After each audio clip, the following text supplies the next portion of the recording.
와, 네, 감사합니다. 아니, 오늘 우리 교회 처음 나오신 분들 좀 놀래겠어요, 사실. 뭐 하는 교회인가 이제 싶으실 것 같은데, 사실 그런 오해를 많이 받기 때문에 이런 시리즈를 또 하는 거기도 하거든요. 네, 그래서 우리 교회에 대한 소개를 좀 드리기도 하고, 우리 교회가 가진 생각들을 같이 나누려고 합니다. 썸네일을 뭐 억울하면 본인이 직접 만드셔야 되는데, 네. 만드는 사람 마음이잖아요, 그죠? 예, 제가 만드니까요. 이제 다음 주 두 목사님의 그 사진도 준비가 돼 있는데 저만 멀쩡합니다. 네, 감사합니다. 네, 오늘은 이제 너무 다른 우리에 대한 이야기를 좀 나누려고 해요. 본격 다른 것을 이제 해명하는 설교라고 생각을 하시면 될 것 같은데요. 우리 교회가 왜 이렇게 다른가 이런 생각들을 같이 나눠보려고 합니다. 먼저 저희 QR 코드 한번 보여주실까요? 자, 이것도 다르죠. 저희는 교회 이제 설교 시간에 야유를 보낼 수 있는 이 라이브 톡방을 지금 열었거든요. 한번 네, 꼭 들어와 주세요. 이따 질문도 드릴 거고 가까운 단톡방에도 링크를 올려주시면 혹시 인터넷으로 참여하고 계신 분들도 네, 같이 들어와 주시면 감사하겠습니다. 익명입니다. 익명이고 질문이나 어떤 생각들을 여기다가 기록을 할 수 있으니까요. 네, 그렇게 남겨주시면 감사하겠습니다. 오늘 들어오실 때 커피를 받으신 분들은 여기 아마 그림 이렇게 받으신 분들 계실 거예요. 이제 권세라 이주섭님 이제 운영하던 카페 마스코트가 이렇게 그려져 있는데 나무늘보가 그려져 있거든요. 제가 전에 가서 말씀을 이렇게 여쭤봤는데 나무늘보가 느린 게 엄청난 생존 전략이었대요. 느렸기 때문에 살아남을 수 있었다. 이런 얘기를 했었거든요. 그래서 여러분 혹시 오늘 날도 너무 덥고 생각도 막 하기 좀 어렵고 그래도 괜찮습니다. 그냥 느리게 가도 괜찮으니까요. 꼭 있는 대로 네, 여러분들 마음과 생각들을 나눠주시면 좋겠습니다. 네, 많이 들어오셨네요. 지금 몇 분 정도 들어오셨을까요? 여기 다 체크가 되거든요. 네. 감사합니다. 오늘 우리가 너무 다른 우리에 대한 주제로 같이 이야기를 해보려고 하는데요. 오늘날 우리는 사실 같은 하나님을 믿는다고 하면서도 너무 다른 모습들을 가지고 있는 것 같아요. 어쩌면 이렇게 다른 모습으로 하나님을 믿을 수 있을까라는 생각이 들 정도로 굉장히 다른, 어쩔 때는 굉장히 갈등이 섞여 있는 모습처럼 보여질 때도 많거든요. 기독교와 관련된 뉴스 몇 개만 검색을 해보셔도요, 같은 예수 그리스도를 믿는다고 하는 크리스천들이 서로를 향해서 막 하나님의 뜻이라는 단어를 붙들고 손가락질하고 있는 장면들을 쉽게 보실 수 있어요.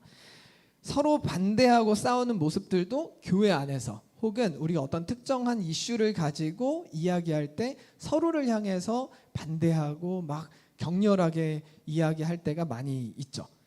사실 몇 가지 사진을 준비하려다가 너무 민감한 이슈들도 많고 보는 것조차도 좀 불편해하실 것 같아서 사진을 따로 준비하진 않았지만 뭐 이런 주제 있잖아요. 절대 교회에서 건드리면 안 되는 주제. 정치, 경제, 문화, 젠더 이슈 뭐 이런 것들이 있잖아요.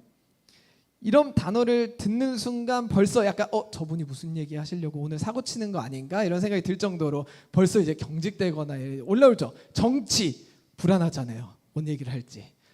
젠더 이슈 불안할 수 있잖아요. 그죠? 저도 불안하기 때문에 그런 얘기를 다루려고 하는 건 아닙니다. 다만 저희들이 기독교인이라면, 그리스도인이라면 어떤 문제나 현상에 대해서 토론을 하더라도 결국 목적은 같아야 한다. 이것부터 시작을 하고 같이 들어가면 좋을 것 같아요.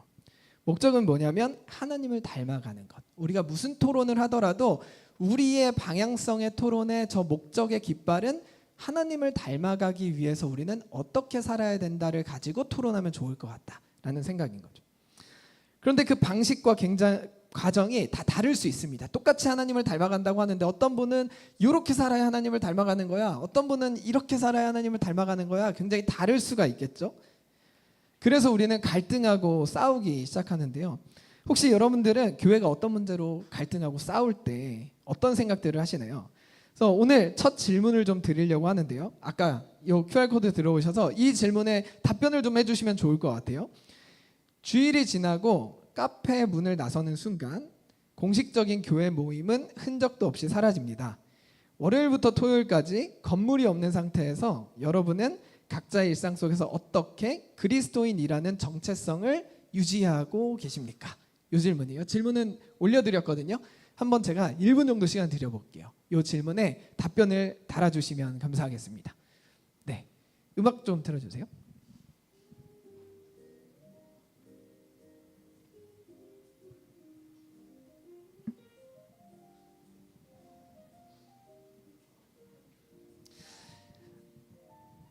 네, 어떤 분들은 뭐 이렇게 써주실 수도 있을 거예요. 눈에 보이는 교회가 없으니까 일상에서 더 철저히 큐티를 하거나 정해진 시간에 기도하면서 루틴을 지키려고 합니다. 뭐 이렇게 생각하시는 분도 계실 수 있을 것 같고요.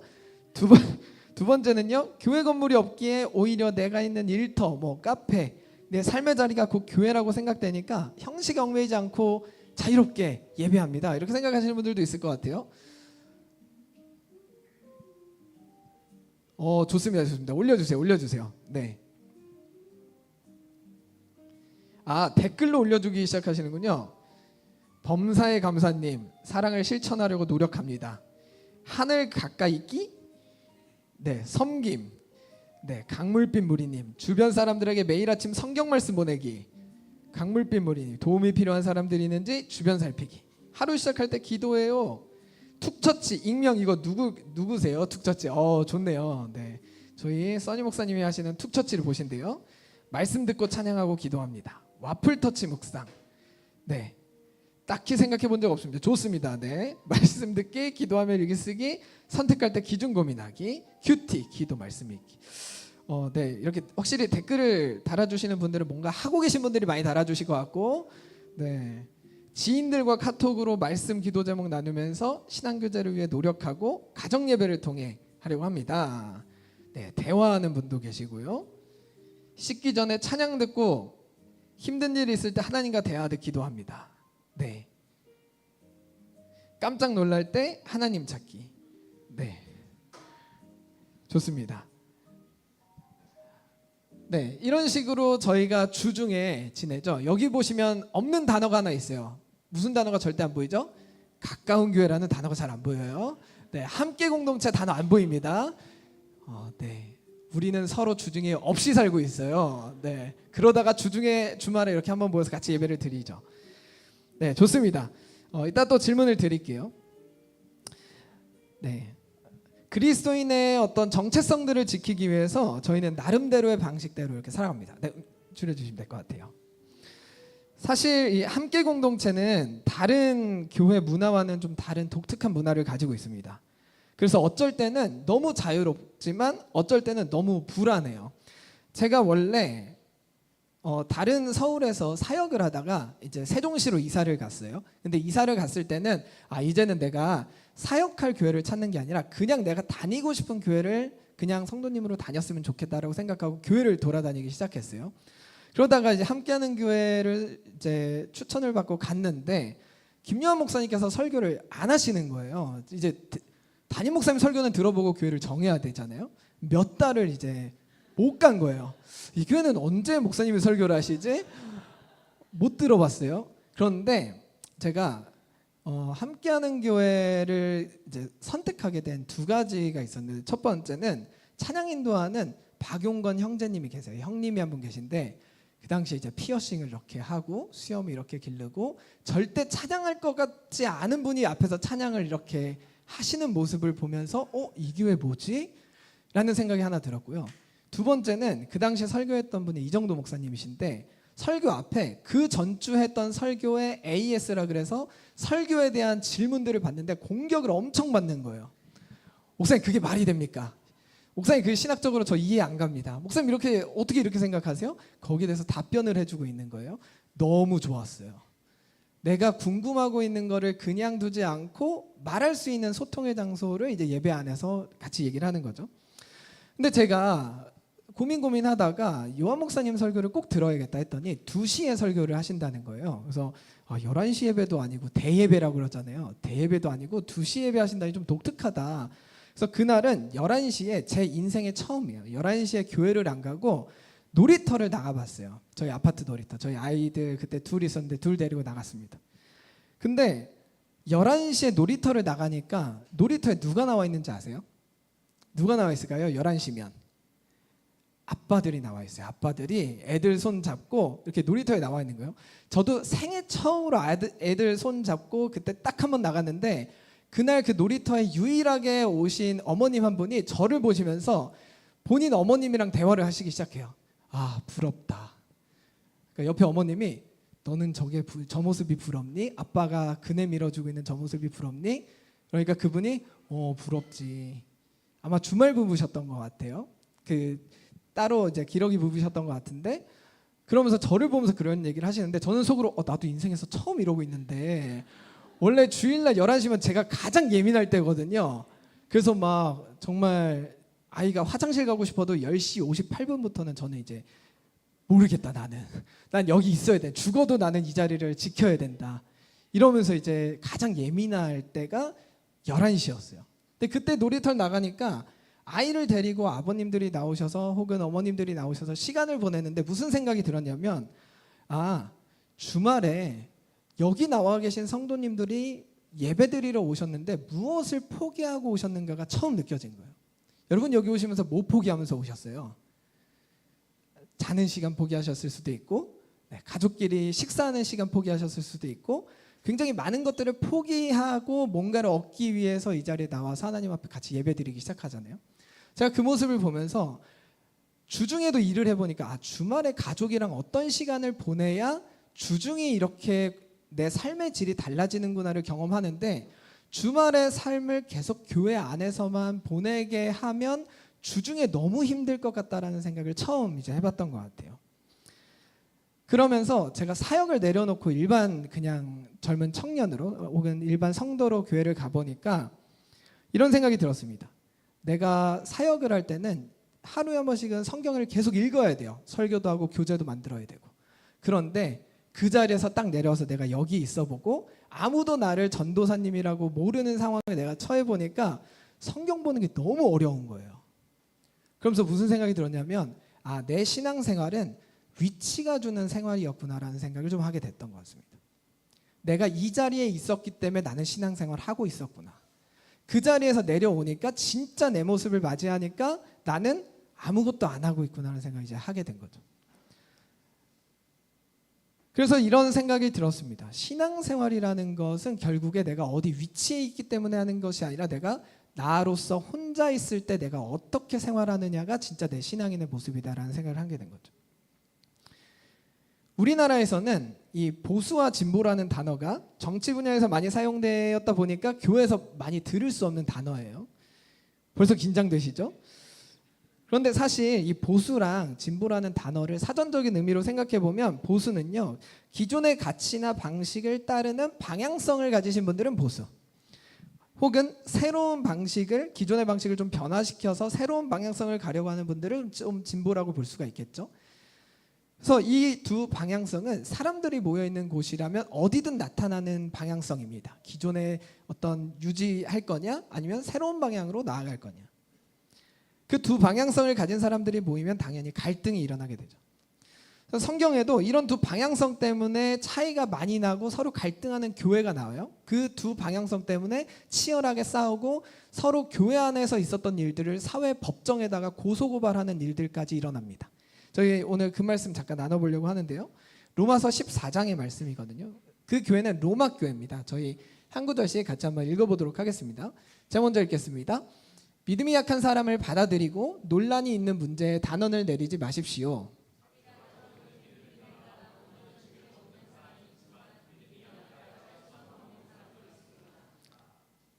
이게 뭔 얘기죠? 하면서 이제 읽어보시면, 채식주의자 얘기 아닙니다. 모든 음식을 먹는 사람은 채소만 먹는 사람을 업신 여기지 마십시오. 또 채소만 먹는 사람은 모든 음식을 먹는 사람을 비난하지 마십시오. 이는 하나님께서 그를 받으셨기 때문입니다.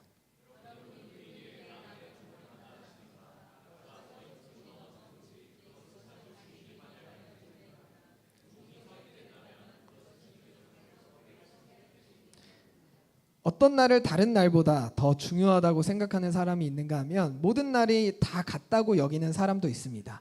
이럴 경우 사람마다 자기 마음에 확신이 있어야 합니다.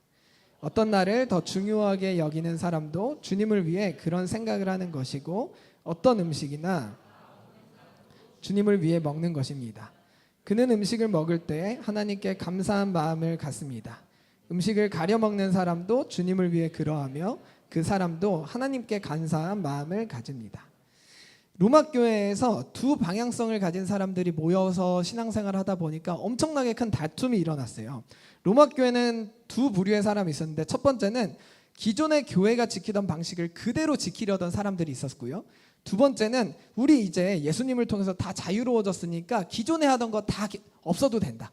우리 그냥 자유롭게 우리가 하고 싶은 거 다 해도 된다라고 생각하는 좀 진보적인 방향성을 가진 사람들이 있었어요. 로마 교회는 원래 기존의 전통을 지키던 유대인들이 세웠던 교회거든요. 그런데 갑자기 로마에서 정책적으로 유대인들 다 나가 이렇게 얘기를 해요. 그래서 교회를 개척했던 유대인들이 이 교회에서 다 떠나서 딴 지역으로 다 흩어집니다. 비어있는 교회에 누가 있냐면 이제 막 새로 들어온 새신자들. 그런데 교회 문화가 익숙하지 않은 사람들이 모여서 교회를 하기 시작해요. 그러다가 5년 뒤에 로마가 정책을 바꾸면서 유대인들이 다시 로마 교회로 돌아오게 돼요. 그래서 로마 교회를 처음에 개척했던 사람들이 교회를 딱 5년 뒤에 다시 들어와 보니까 교회가 어떻게 되어 있었을까요? 본인들이 볼 땐 난장판이 되어 있던 거예요. 기존에 하던 전통들은 다 없어지고 절대 이해 못할 것들이 교회를 가득 채우기 시작한 거예요. 함께하는 교회도 함께하는 공동체도 이런 오해를 많이 받았다고 해요. 제가 들어왔을 때만 해도 그 오해가 조금 풀려 있을 텐데 예전에는 거기 이단 아니에요? 이런 얘기를 많이 들었다고 해요. 고개를 끄덕이는 분들도 계시죠? 지금은 다양하고 많은 교회들이 생기다 보니까 지금은 함께하는 교회가 막 엄청 이상한 교회는 아니에요. 오히려 좀 되게 점잖고 젠틀해졌어요. 근데 이제 11시 예배에 목사님께서 이제 반바지 입고 딱 올라서 설교하는 모습. 제가 충격적인 건 광고하시던 다른 교회로 따지면 장로님이신데 그 비키니가 페인팅 되어 있는 이걸 이렇게 입으시고 여름 사역 이야기를 이제 중보기도 부탁을 하려 광고를 이제 장로님이 하고 계신 거예요. 제가 다큐 만들면서 깜짝 놀랐거든요. 함께하는 교회도 이런 질문들을 받은 거죠. 왜 기존에 하던 방식을 버리고 이런 방식을 하고 있느냐. 로마 교회가 이제 문화가 바뀌었는데 5년 뒤에 쫓겨났던 유대인들이 다시 들어오니까 원래 신앙생활하던 사람들이 봤을 때는 진짜 이해 안 가고 이상한 거예요. 첫 번째, 그분들이 이해할 수 없었던 게 두 가지가 있었는데요. 첫 번째는 안식일이었고요. 둘째는 우상숭배였습니다. 이 두 개는 내가 목숨을 버려서라도 지켜야 될 문제였어요. 안식일은 무조건 거룩한 날이니까 39가지 행동을 금지했어요. 1km 이상을 걸으면 안 됐어요. 뭐 노동을 해서도 안 됐어요. 불을 떼어도 안 됐어요. 그러니까 집에서만 생활하고 걸음도 개수를 세는 거예요. 그다음 1km 넘을 것 같으면 딱 멈추는 거예요. 그날 하루. 그러니까 얼마나 나무늘보처럼 살았겠어요, 안식일을. 그런데 딱 돌아온 교회를 보니까 이놈의 이방인들은 보니까 그냥 여기서 다 축구하고 있는 거예요. 그냥 1km는 뭐 고사하고 그냥 불도 피우고 막 음식도 먹고 술도 마시고 절대 못하는 것들을 그 교회 안에서 막 다 하고 있는 거예요. 그래서 갈등이 일어납니다. 야, 교회는 이러면 안 돼. 신앙생활은 이러면 안 돼. 그리스도인이 이러면 안 돼. 옆에서 막 그냥 뛰어다니고 여기는 뭔가를 되게 잘 지키고 있는데 여기서는 자유롭다고 막 뛰어다니는 모습이 일어나요. 더 심한 건 이제 우상숭배 문제입니다. 아까 채식만 한다 그랬잖아요. 그 당시는 이제 로마 시대니까 그리스 로마 신화 아시죠? 신전들이 많았어요. 그래서 신전에다가 고기를 제물로 바칩니다. 그럼 신전에 바친 고기가 다시 시장으로 나와서 사 먹을 수가 있었어요. 그래서 유대인들은요, 신전에 제물로 바친 음식, 제사상에 올라간 음식은 먹어서도 안 된다고 생각을 했던 거예요. 그런데 예수님으로부터 이제 자유하다고 생각한 사람들은 뭐냐면 고기가 무슨 문제냐, 먹어도 된다. 그래서 막 먹기 시작을 하는 거죠. 원래 신앙생활을 지키던 사람들의 눈에 봤을 때는 절대 먹어서 안 될 이 음료와 음식들은 사단의 음식이었고요. 부정한 음식이었어요. 그런데 예수님으로부터 자유로워진 사람들은 이게 뭐가 문제냐? 우리는 본질만 지키면 되지라는 생각으로 막 자유롭게 신앙을 합니다. 교회는 매주 주일 예배마다 앞에서는 헛기침을 하고 옆에서는 불편해하고 서로를 되게 힘들어하는 신앙생활을 이제 하기 시작을 하는 거죠. 그때 바울이라는 사람이 이제 로마 교회에 편지를 해요. 그리고 이렇게 시작을 합니다. 1절 한번 같이 한번 읽어볼게요. 시작. 믿음이 약한 사람을 받아들이고 논란이 있는 문제에 단언을 내리지 마십시오. 이 편지는 누구한테 쓴 편지일까요? 첫 번째, 기존 전통을 지키던 유대인들한테 쓴 편지일까요? 아니면 완전 자유로워졌다고 생각하는 좀 진보적인 성향을 가진 사람들에게 썼을까요? 네? 첫 번째, 두 번째. 첫 번째라고 생각하시는 분. 유대인들을 위해서 썼다.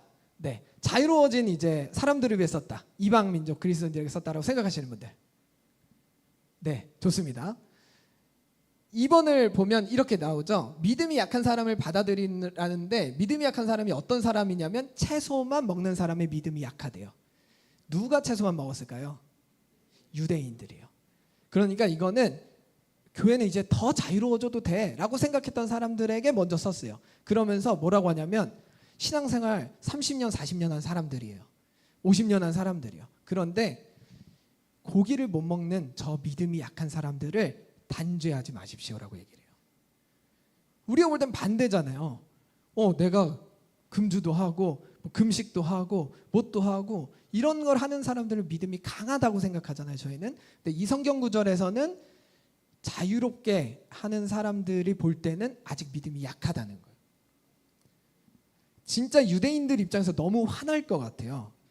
이 로마 교회를 세운 사람도 유대인들이었고요. 자기를 헌신해서 누구보다 생활을 금식적으로 금욕적으로 모범적으로 했던 사람들도 유대인들이었어요.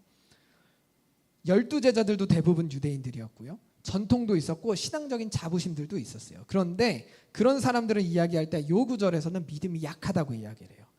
여기서 믿음이 약하다는 거는 구원받는 하나님에 대한 믿음이 약하다는 크기가 작다는 의미가 아니라 예수님으로부터 누리는 자유가 있거든요. 우리는 복음 안에 자유가 있습니다. 그런데 그 자유를 전통과 율법에 묶여가지고 내가 실제적인 내 삶의 영역에서 하지 못하고 있는 정도, 생각의 유연함이 적어진 사람을 믿음이 약하다고 이야기를 하는 거예요. 가만히 생각해보면 전통이나 규제 같은 게 없어지잖아요. 여러분 신앙생활 어떨 것 같으세요?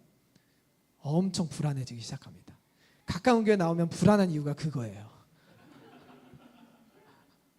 수요 예배가 없고 금요 예배가 없고 성경 공부를 하려고 그러면 어떻게 해야 될지 모르겠고 이제 나 혼자 남아있는 것 같고 주중에 나 혼자 표류하고 있는 것 같고 그래서 우리는 어떻게 하죠? 내 신앙생활에 어떤 것들을 추가하기 시작합니다. 추가하면서 내 신앙의 안정감들을 누리기 시작을 해요. 자유를 누리기보다 어떤 규칙들로 나를 잡아가려는 원래 내가 해오던 방식들을 가는 거죠. 그게 나쁘다는 이야기가 아닙니다. 그런데 문제는 그 규칙들 안에 진짜 지켜야 할 본질이 사라졌을 때가 문제가 돼요. 내가 열심히 성경 읽는데 성경 읽는 것을 하면서 내가 지켜야 될 본질을 지키지 못할 때가 문제가 돼요. 반대로 자유를 주장하면서 그 자유 안에 본질이 사라졌을 때도 똑같이 문제가 됩니다. 자유가 방치가 되었을 때가 문제가 돼요. 그래서 바울은 이렇게 이야기를 해요. 14장 3절에 보면 먹는 자는 먹지 않는 자를 업신여기지 말고 먹지 않는 자는 먹는 자를 비판하지 말아라. 이는 하나님이 그를 받으셨습니다. 14장 9절에 그러므로 우리가 화평의 일과 서로 덕을 세우는 일을 힘쓰나니 진짜 우리가 주장하는 내용들 보면 결국에 뭐 하자는 거냐면 우리는 서로 사랑하자는 거예요. 그게 본질이에요. 하나님을 닮아가는 것, 하나님스럽게 사람들을 사랑하자는 거예요. 그런데 우리가 가치적인 이야기, 하나님의 뜻은 이럴 거야, 하나님의 뜻은 저래, 이건 선하고 이건 악해라고 이야기하면서 그 안에 사랑이 빠지면 자유가 됐던 아니면 전통이 됐던 모두 다 문제라는 거예요. 본질적인 이야기는 사랑입니다. 그래서 로마서 14장 중간에 보면 다 읽진 않을게요. 이런 이야기를 해요. 18절 19절에 이런 마음으로 그리스도를 섬기는 사람은 하나님을 기쁘시게 하고 사람들에게도 인정을 받습니다. 그러므로 우리 모두 화평함을 이루는 일과 서로 덕을 세우는 일에 힘씁시다. 신앙은 이래야 돼요, 저래야 돼요, 보수적인 이야기, 진보적인 이야기 다 할 수 있습니다. 그런데 그 안에 진짜 중요한 본질적인 것, 하나님을 기쁘시게 하고 사람들에게 인정받는 것, 그게 뭐냐면 우리 모두 화평함을 이루는 일에 덕을 세우는 거예요. 오늘날 우리가 그리스도인이라고 말하는 게 점점 더 어려워지는 사회를 산다고 이야기를 합니다. 나 그리스도인이야, 나 교회 다녀, 얘기하기가 점점 더 어려워요. 왜 어려울까요? 본질적으로는 이래서 어려운 것 같아요. 하나님의 뜻에 대해서 이야기하면서 그 속에 사랑이 없을 때 우리는 그리스도인이라고 얘기하기가 힘들어요. 너부터 똑바로 살아 라는 이야기를 듣게 되죠. 어떤 죄에 대해서는 이야기합니다. 신앙 없이 이렇게 살다가 지옥 간다고 분명히 이야기해요. 그런데 그 이야기의 옳고 그름을 떠나서 상대방이 들을 때 나를 사랑해서 하는 이야기인지 아닌지를 상대방은 기가 막히게 안다는 거예요. 저희가 이번 세미나를 하면서 5주차에 그런 얘기를 할 건데, 노스포인트라는 저희가 이제 세미나를 다녀온 교회가 있어요. 그 교회 목사님이 본인의 교회관을 이렇게 만들 때 결정적인 사건이 하나 있었대요. 교회 바로 앞이 게이로드였대요. 그래서 거기에서 퀴어 축제가 있었는데 양쪽 길 끝에 교회들이 나와서 서로 팻말을 들고 막 이야기를 하는 거죠. 그런데 그 안에서 과연 사랑이 있을까라는 생각들을 하게 됐대요. 죄에 대해서 이야기할 수 있습니다. 분명하고 옳고 그름은 서로 어떻게 신앙과 성경을 해석하는지에 대해서 분명하게 이야기할 수 있어요. 다만 그 분명한 이야기의 태도에 우리의 사랑이 빠져 있다면 사람들이 그 이야기를 어떻게 듣겠냐는 거죠. 내가 어떤 사람을 너무 사랑하잖아요. 그러면 같은 이야기를 해도 받아들이는 사람이 나를 위해서 하는 말인지 아닌지를 알게 돼요. 왜냐하면 태도가 조심스러워지고요. 상처받을 걸 걱정하게 되고요. 내 분명한 확신이 오히려 그 사람에게 맞을까라는 고민을 하게 되고요. 그 조심스러운 태도 안에서 사람들은 마음을 열고 귀를 열기 시작한다는 거죠. 우리는 다 다릅니다. 이미 생각도 다르고요. 여기 모이신 분들도 생각이 다 다를 거예요. 문화적인 얘기를 조금 드려보자면 지금을 뉴미디어 사회라고 이야기를 합니다. 문화적으로. 뉴미디어라는 단어는요, 올드 미디어가 있었다는 거예요. 올드 하면 벌써 이제 마음에 어려운 분들이 이제 생기잖아요. 저도 그렇거든요. 저 약간 요즘 영크크, 늘크크 이런 말 많이 모르시죠? 그러면 늘크크에 속하실 수 있습니다. 저도 얼마 전에 알았어요. 왜 이렇게 줄인지 모르겠어요. 네. 뉴 미디어와 이제 올드 미디어 사회가 있었습니다. 올드 미디어 사회는 이겁니다. KBS, SBS, MBC 공영방송국만 있을 때예요. 그러면 우리나라에서 일어나는 사회적인 문제를 우리가 하루 9시 뉴스만 보고 알게 되는 거예요. 그러면 KBS, SBS, MBC 방송국 딱 3개만 있을 때는 이 사회에서 일어나는 담론은 그 방송국이 정해줘요. 그렇죠? 우리가 직장 가서 토론할 주제를 방송국이 정해줘요. 그러면 그 방송국은요, 시청자 게시판이 있어서 찬성하는 사람, 반대하는 사람들이 게시판으로 몰려가서 어떤 보편적인 타당성을 얻습니다. 너무 진보적인 얘기를 하면 보수적인 분들이 가서 막 게시판을 달아요. 너무 보수적인 얘기를 하면 진보적인 분들이 가서 얘기를 해요. 그래서 양쪽의 입장을 좀 전달하려는 어떤 타당성을 얻어요. 그게 이제 올드 미디어 사회였어요. 그런데 지금은 뉴미디어 사회예요. 뉴미디어는 뭐냐면 카메라만 요거 한 대만 있으면 우리는 모두 개인 방송국이 될 수 있어요. 그래서 지금 방송국 숫자를 셀 수가 없습니다. 그래서 내가 무슨 채널을 보느냐에 따라서 내가 보는 세계가 달라지고 내가 살아가는 세상이 달라져요. 근데 문제는 이 알고리즘이라고 하는 것이 내가 세상하는 세계가 전부인 것처럼 비슷한 사람들을 모아주기 시작해요. 비슷한 이야기만 듣기 시작해요. 사회는 너무 다양해졌는데 나와 비슷한 생각의 이야기만 하면 나에게 확신이 생기죠. 나에게 확신이 생기면 나랑 다른 이야기라는 사람들 앞에서 되게 어려움을 느끼기 시작해요. 마음에 분노가 생기죠. 왜 이거 이해 못해? 한번 넘겨주실래요? 네. 옛날에는 하나에서 정보를 다 전달하는 방식이었어요. 그러니까 다양한 의견을 서로 얘기해 볼 수 있었어요. 두 번째는 기관이나 센터들이 많아졌어요. 종편방송, JTBC나 TVN이나 이런 방송국들이 많아졌어요. 그래서 방송국마다 입장이 조금씩 차이는 있지만 어쨌든 기관이나 이 공식적으로 루트가 확인되어 있는 정보들이 됩니다. 이제 여기는 개인이 정보를 주고받는 시대예요. 그래서 이제는 방송국도 믿지 않아요. 내가 주고받는 정보 채널들에 대한 신뢰도가 더 높아갑니다. 이런 사회로 갈수록 우리는 대화하기가 더 어려워져요. 그 사람이 어떤 생각을 가진지 모르기 때문에. 우리는 모두 다르다. 라는 것을 인정하는 것이 되게 어려워지는 사회를 살아갑니다. 나랑 다른 사람을 만나는 것이 피곤해지는 거죠. 그런데 이런 문화에서 그리스도인들이 보여줘야 할 첫 번째 기준, 로마 교회에서 그렇게 다른 사람들이 모여서 공동체를 이룰 때 바울이 하나님의 말씀이라고 교훈을 줬던 첫 번째 기준은 뭐냐면 우리는 모두 다르다. 그러나 틀리지 않다에서부터 시작을 합니다. 다르다. 두 번째는 그 다르다가 상대방을 다르니까 우리 얘기하지 말자. 포기가 아니라 다르니까 그 사람을 그대로 들어보려는 수용의 태도가 두 번째죠. 그래서 우리가 앞으로 함께 공동체 가까운 교회에 대한 이야기를 이제 2주차, 3주차에 계속할 건데 사역 아이디어도 좀 같이 얘기해 보려고 합니다. 그럴 때 우리의 기준은 요거 하나만 가져가면 좋을 것 같아요. 우리가 생각할 때 옳은 건 하나밖에 없어요. 내 생각도 다 틀릴 수 있습니다. 여기서 말씀을 나누고 있는 저도 틀릴 수 있어요. 다만 옳은 건 하나입니다. Love is all, God is love. 사랑이 모든 것을 이기고 하나님의 사랑이 되신다는 것. 오늘 또 다정하고 내일 또 사랑하기. 제가 좋아하는 문구인데요. 우리가 옳다고 이야기하는 건 요거 하나밖에 없어요. 사랑이 모든 것을 이긴다. 그래서 로마서 14장 끝에도 이런 이야기를 합니다. 21절 22절에 고기를 먹는다거나 술을 마신다거나 그 밖에 여러분의 형제를 넘어지게 하는 일은 하지 않는 것이 좋습니다.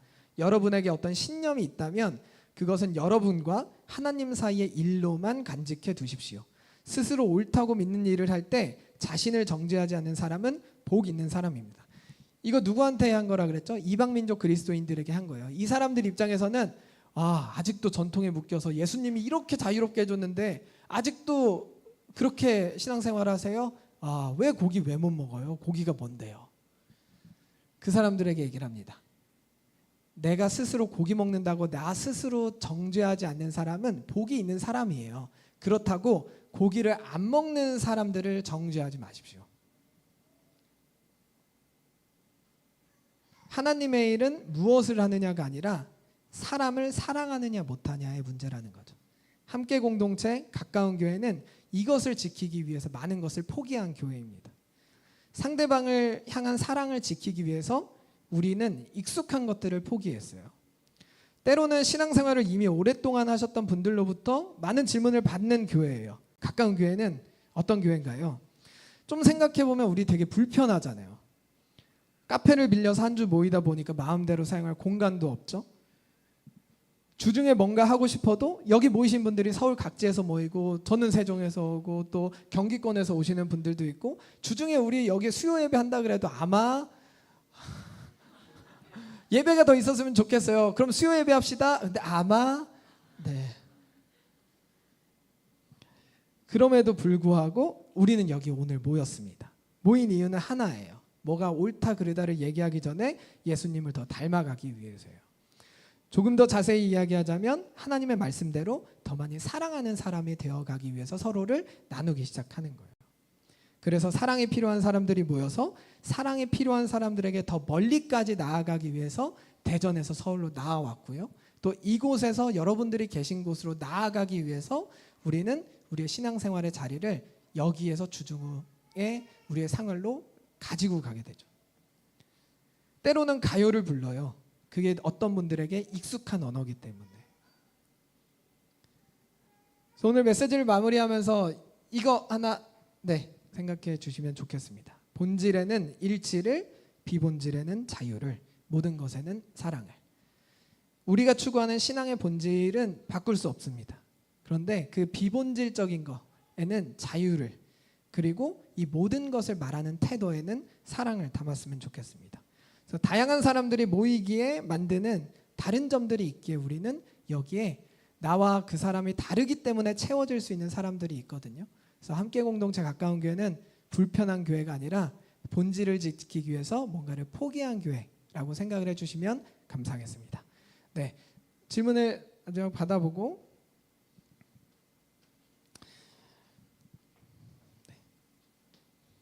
띄워주시래요.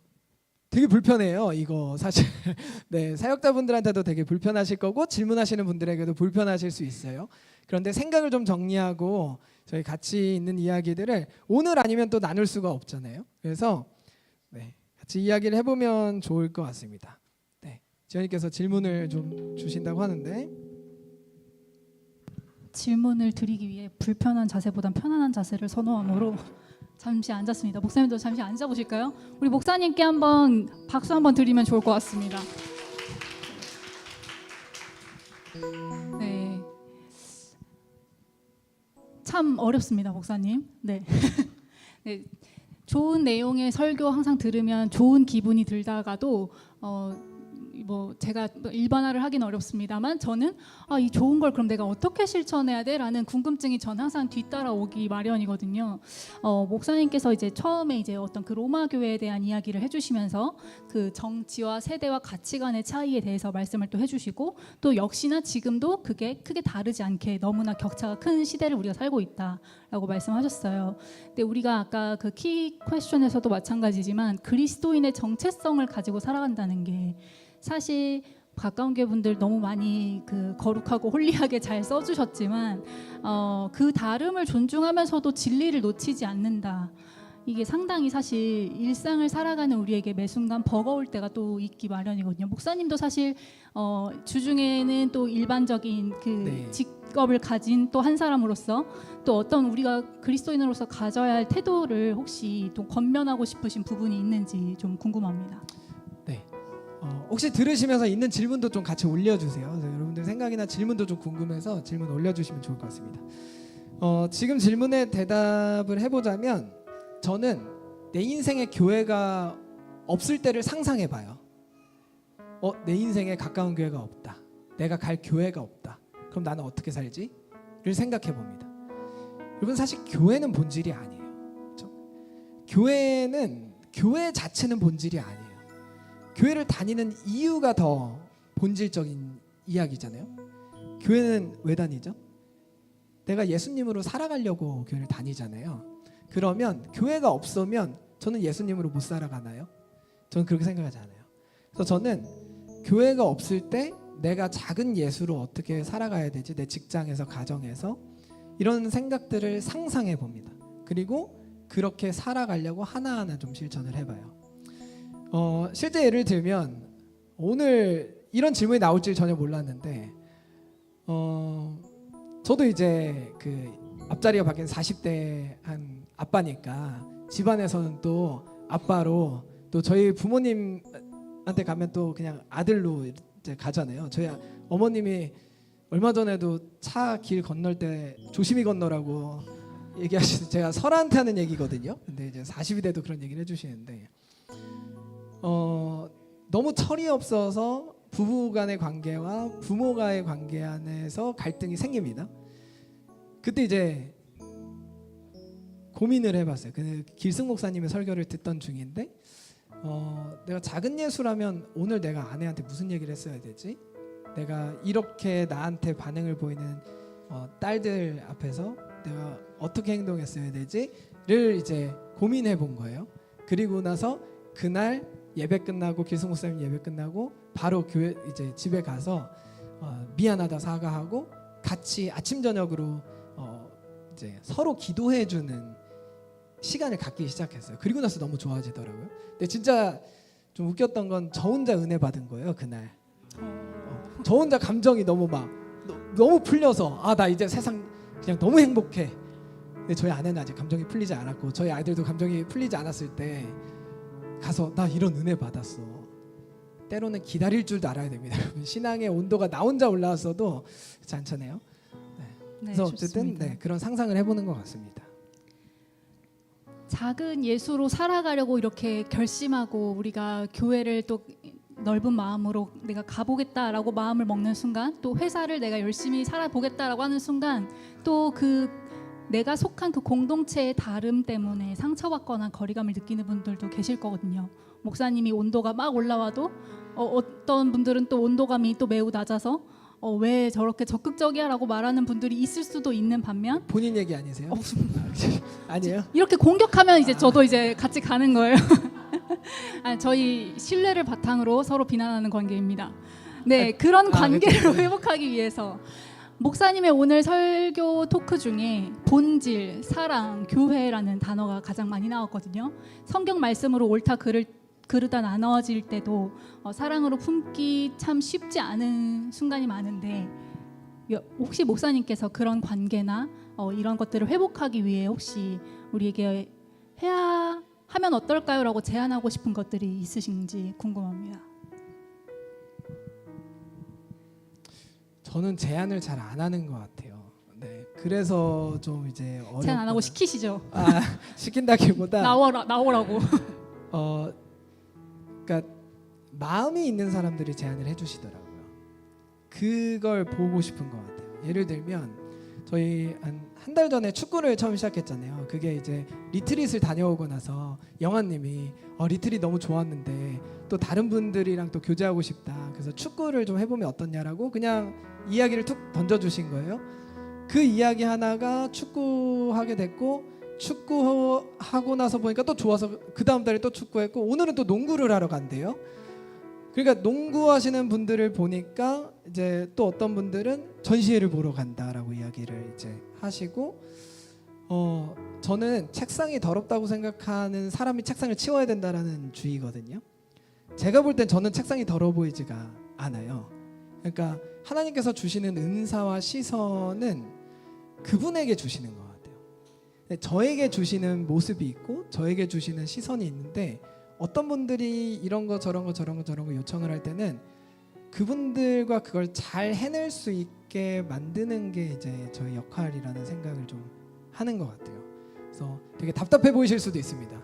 그러나 저라는 사람의 성향이 좀 그런 것 같아요. 그래서 저처럼 이렇게 지연님이나 지수님이나 뭐 저희 지금 회의할 때 저를 이렇게 같이 얘기를 잘 해주시는 분들 수연님이나 제2 성향이거든요. 네, 이런 분들이 있기에 가까운 교회가 이렇게 더 깊어지고 더 이렇게 아름다워지는 것들을 좀 보게 되는 것 같아요. 제가 시켜서가 아니라 제가 뭘 줘서가 아니라 이거 하자고 제안해서가 아니라 먼저 얘기를 해주시고 같이 만들어가니까. 네, 그럼에도 시키셔서 하는 일이 더 많다는 점 많은 분들이 알아주셨으면 좋겠습니다. 네, 마지막으로 시간이 많이 지났지만 한 가지만 꼭 질문 드리고 싶습니다. 제가 드리고 싶은 질문과 또 우리 바람소리 나루님이 해주신 질문이 좀 유사한데요.